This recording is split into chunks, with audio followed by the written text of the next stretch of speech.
Hey, happy Friday, everybody. Mark again here, Weatherman Plus. Now, I'm going to give you the latest information on these big snowstorms that could be forming up in January. It's showing more and more confidence that it is going to be forming up, guys, and bringing a lot of snow. Multiple snowstorms still passing through. So if you like detailed weather forecasts, make sure you subscribe. Make sure you click that bell and select all. I am all year long, but that way you get all the latest updates. Now, you can see we still have this big low pressure circling around, bringing rain, but it's also still bringing snow to a lot of people.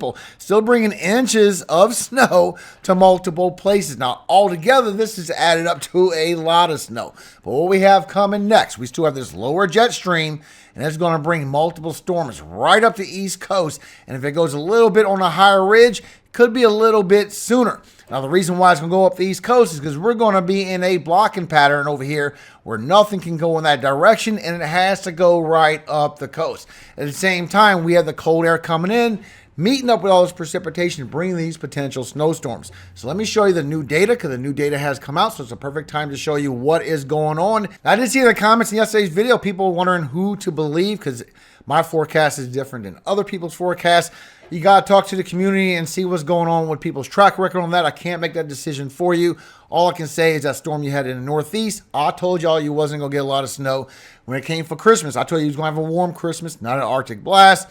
And after this blast comes through for the January through the middle of January, I've been screaming for a month now, that late January, we're going to go back into an average to above average pattern, and the cold air is actually going to retract back and come back in February. So you got to go by people's track record. I will show you where I get my data from. Now, if you look at this is called your NAO, your North Atlantic Oscillation. You see how we go into these negative dips, then we're going again in another negative dip after that. Then it's going to raise up, and it's not going to be in that negative dip for late January. Now, when you get that dip, that's unstable air moving through. And that's when you get these little fingers that swings through the U.S., through the south, the southeast, and the northeast. Even in the northwest, it depends on what your pattern is, whether it's a positive PNA or a negative PNA.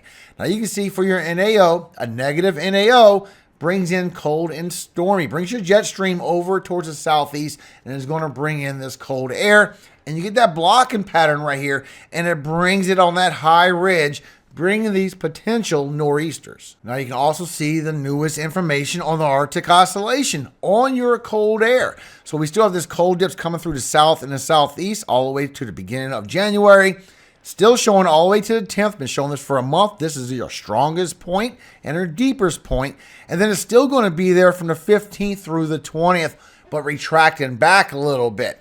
After that, the cold air is going to retract back all the way to the beginning of February and the middle of February. And this is towards the East Coast like I showed you yesterday. I'll show you again today. But once again, when you get that negative AO, that negative Arctic Oscillation in your data, that's when you get this Arctic air start coming in. You get these little fingers that dips in through the U.S. And we are on that dip right now all the way to the 4th and possibly the 5th. For tomorrow, you see with HRRR, your temperatures early in the morning is still bringing a lot of very cold temperatures all the way towards the south, all through the Central Plains, upper Midwest, the Rocky Mountains, a little warmer for the West Coast. And you can see over here towards the East Coast, it's still got some cold temperatures as you wake up in the morning, even into the Carolinas.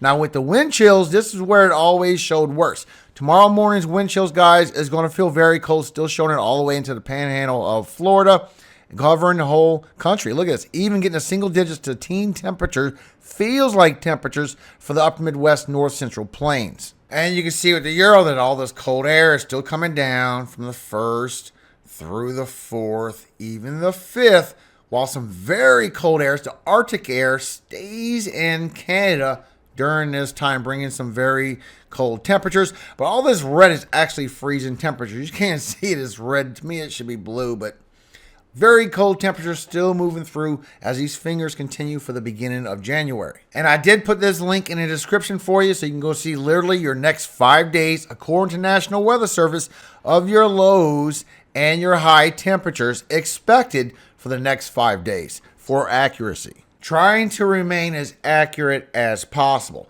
Now, while we keep having these dips of this cold air that's passing through the U.S., update on our snowfall still showing for the next 6 days.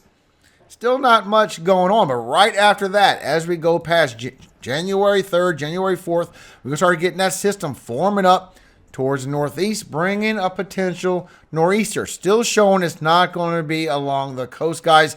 It will be inland and intercoastal. Now, I'm not going to go through snowfall totals because it's still past 6 days away. It will change location and intensity. I just want to update you on what's going on with this pattern. Then we have that second snowstorm still right after the fifth, coming from the south across the southeast, bringing potential snowfall with that as well, and going up towards the northeast a little bit, adding up some more snowfall potentially this next 10 days. Now, this always changes after just a few days, but you can see the latest update. So when you go by to see what is trending, you look at the Canadian.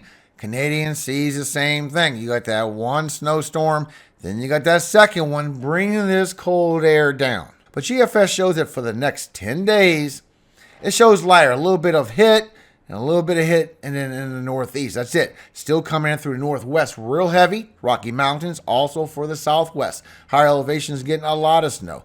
And then GFS is showing that that second storm is still coming in after the 10th, still bringing that big banger. Now, a big question about this. One thing I've noticed, and this is from doing hurricane season, whenever you get this big snowstorm, and first it shows you 10 days away, after a couple of days, you check it again, it should be 8 days away, and it's still 10 days away. When something like that happens, usually it don't happen, guys. So don't count on this big super snowstorm. I would count on what the Euro and the Canadian is trending. Now, we can go by our warnings to see what it is that Weather Prediction Center and National Weather Service is thinking, and you can see the update on the heavy snowfall.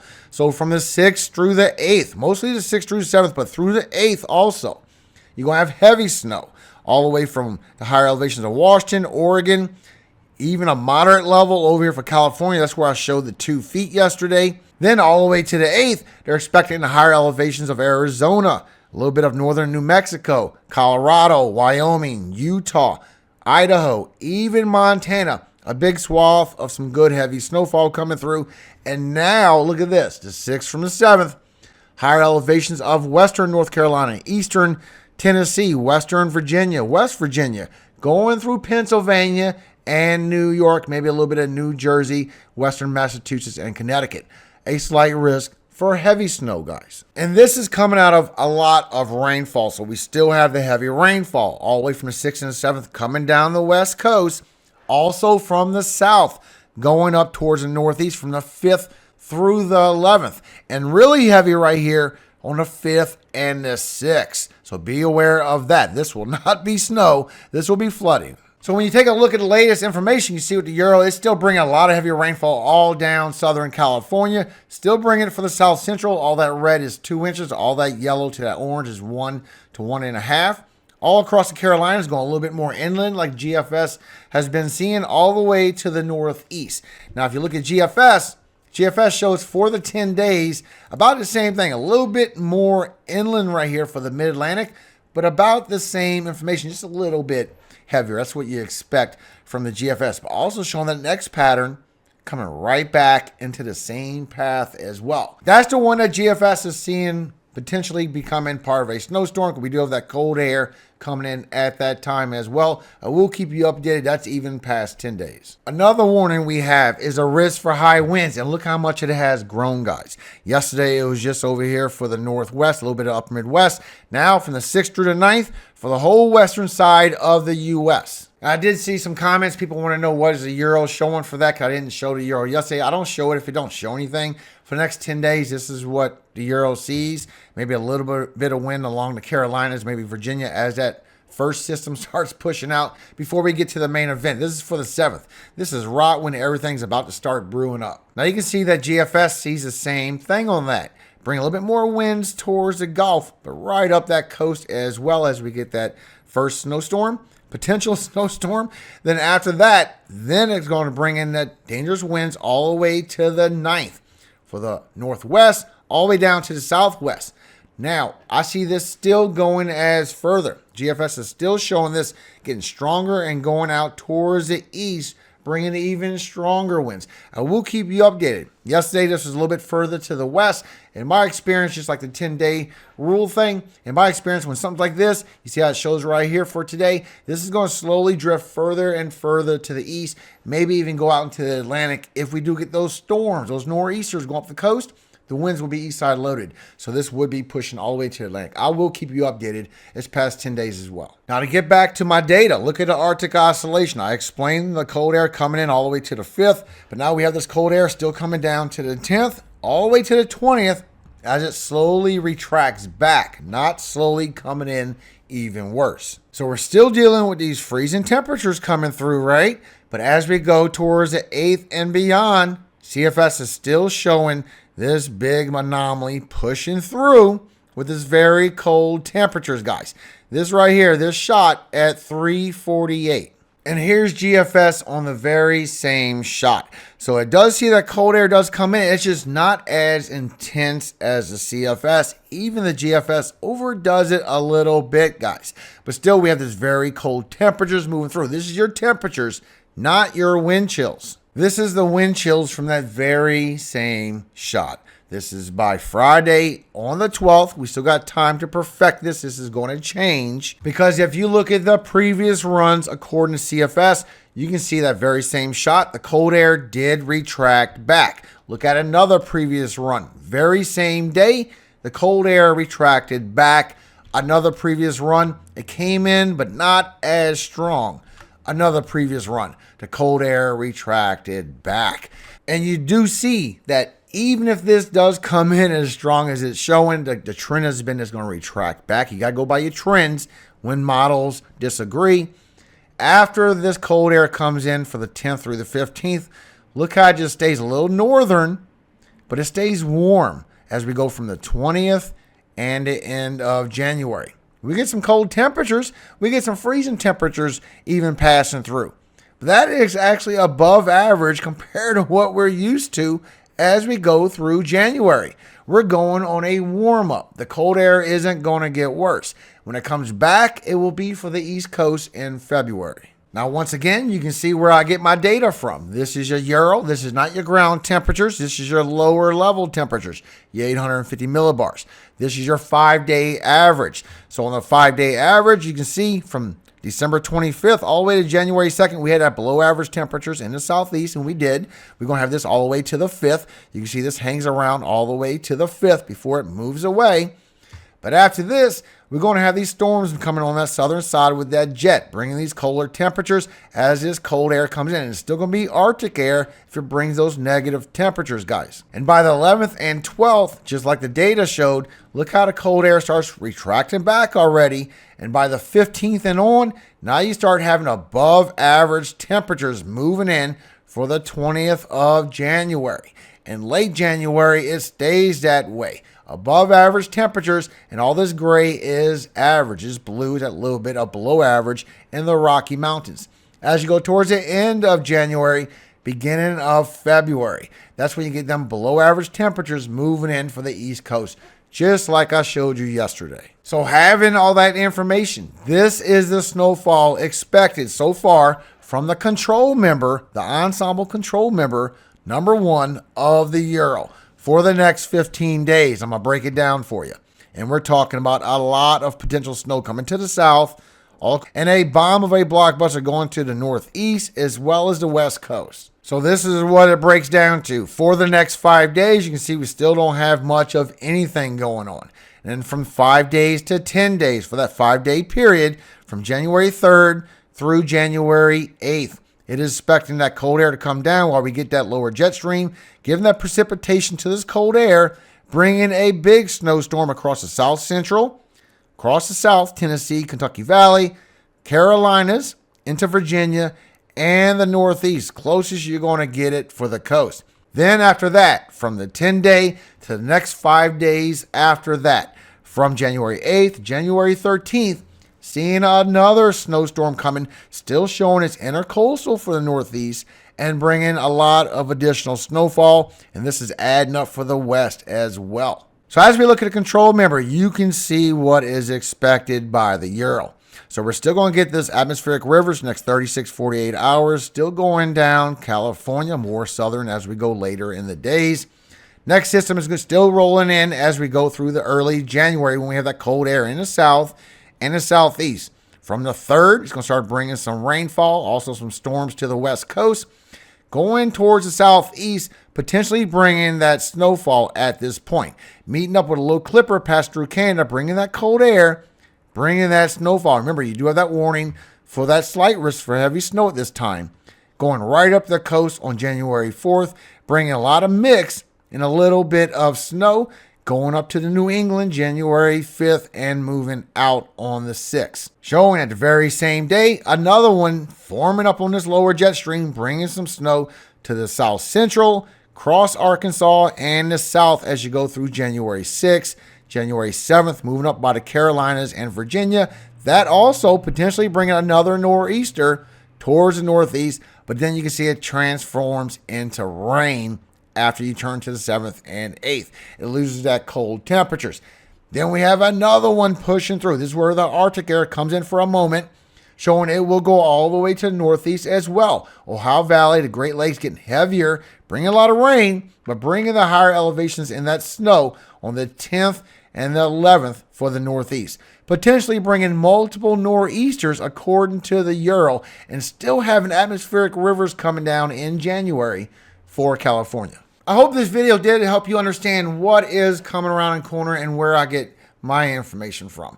And the reason why I say that, because I saw y'all comments yesterday in the video that you don't know what to believe because my information is different than others. You need to be careful.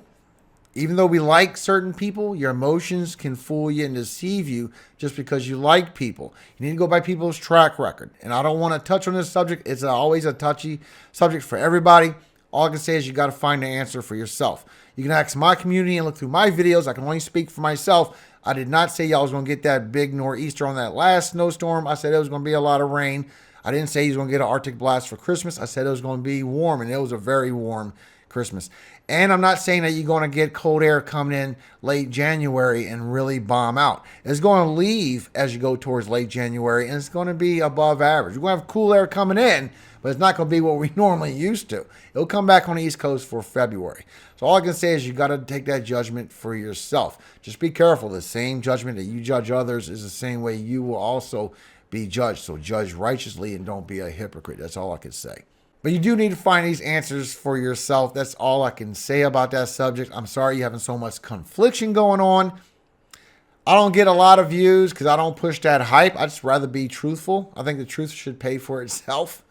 But that's all I can say about that. I really don't know what else to tell you. All I can say is stay tuned to my channel. I will show you the information that I find. I cannot speak for others. All I can say is still show support if you like them, because, you know, the weather community is what we have out there, and it's really the only honesty that we have going on. This mainstream don't never show anything that we talk about here on YouTube.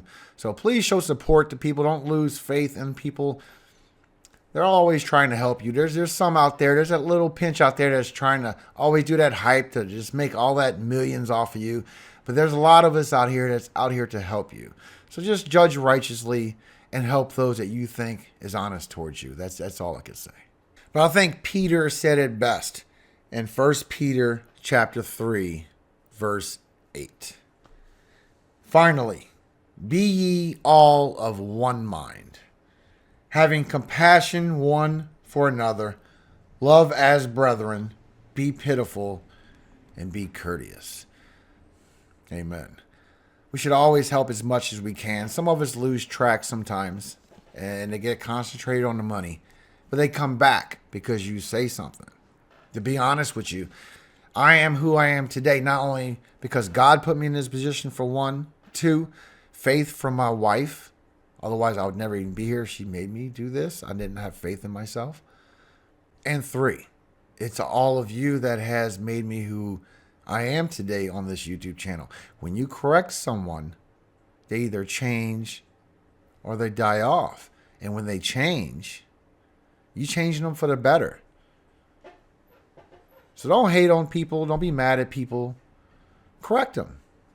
They will change. If they know what's right for them, they will change. But you make them better. You make them a better YouTuber. Look at YouTubers that grown through time. It's because of y'all comments. Remember, all glory always goes to God, our Father in heaven, Yahweh. And I hope he always gives you wisdom every single day of your life, safety for you and your family, and peace in your home forever. Amen. Hallelujah. Amen. Happy Friday, everybody. I'll see you again on Sunday morning.